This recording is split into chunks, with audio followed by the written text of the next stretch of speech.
Lizzie présente Mirage de Douglas Kennedy, lu par Aline Chotaille.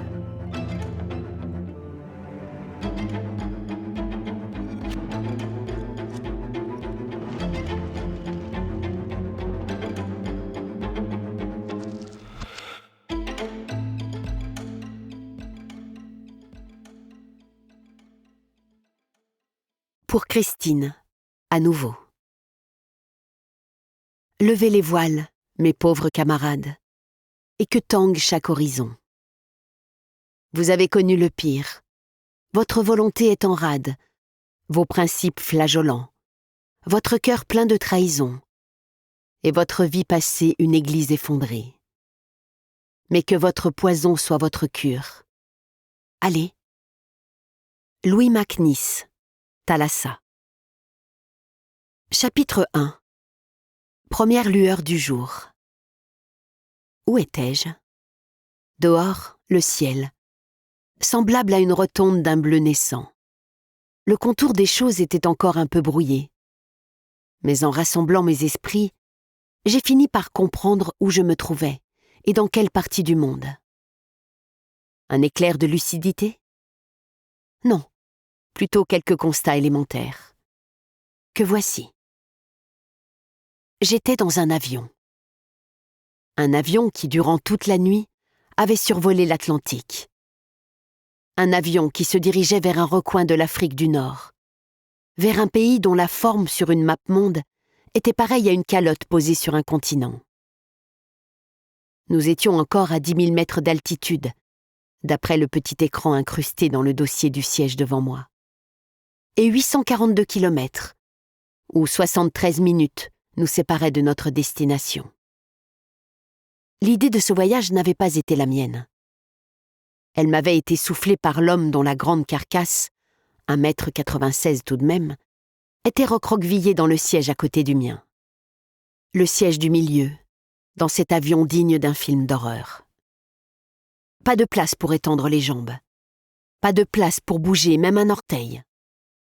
Au moins 10 bébés qui n'avaient pas cessé de hurler depuis le départ. Un groupe de dames d'un certain âge engagées dans un concours de ronflement. Un couple qui se disputait interminablement dans un arabe chuchotant derrière nous. Pas de ventilation, pas d'air conditionné. Une queue de plus d'1 heure pour les toilettes après un dîner à la saveur de plastique. À quoi on pouvait ajouter les odeurs de sueur de claustrophobie accumulées après une nuit de réclusion. Heureusement, j'avais rappelé à Paul d'emporter ses comprimés de zopiclone. Même dans les conditions les plus adverses au sommeil, ils agissaient à merveille. J'avais donc surmonté ma répugnance habituelle à abuser des substances pharmaceutiques et j'avais fini par lui en demander un, m'offrant ainsi quelques heures de répit dans cette prison volante et malodorante. Paul, mon mari. Le mariage est encore récent, à peine 3 ans. Et si nous avons connu quelques heurts, nous nous aimons vraiment, passionnément. Et nous nous réjouissons souvent de la chance que nous avons eue de nous rencontrer. De cela, je suis convaincue. Cet homme est fait pour moi. Le jour précédant l'officialisation de notre relation et l'échange de notre serment d'engagement total aux côtés l'un de l'autre, j'étais encore persuadée que je serais en mesure de changer certains traits de caractère inquiétants chez lui. Que les choses iraient en s'améliorant, progresseraient, se stabiliseraient. Brusquement, il s'est mis à marmonner dans son sommeil.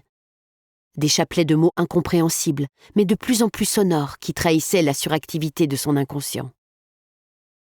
Sa voix a fini par atteindre un tel niveau de décibels qu'il a réveillé en sursaut notre voisin. Un voyageur âgé qui avait gardé ses lunettes teintées et son bonnet en tricot pour dormir. J'ai passé un bras autour du cou de mon mari afin d'essayer de le tirer délicatement de son cauchemar. Et il m'a fallu m'y reprendre plusieurs fois pour que Paul émerge enfin, posant sur moi un regard égaré, comme s'il ne me reconnaissait pas. « Qu'est-ce que... Où ça? Je ne sais plus. » Ses yeux ont eu soudain l'expression apeurée de ceux d'un petit garçon. « Je me suis perdue ?» Nous espérons que vous avez apprécié cet aperçu. Pour continuer à écouter ce livre audio sur Google Play Livres, utilisez le lien dans la description de la vidéo.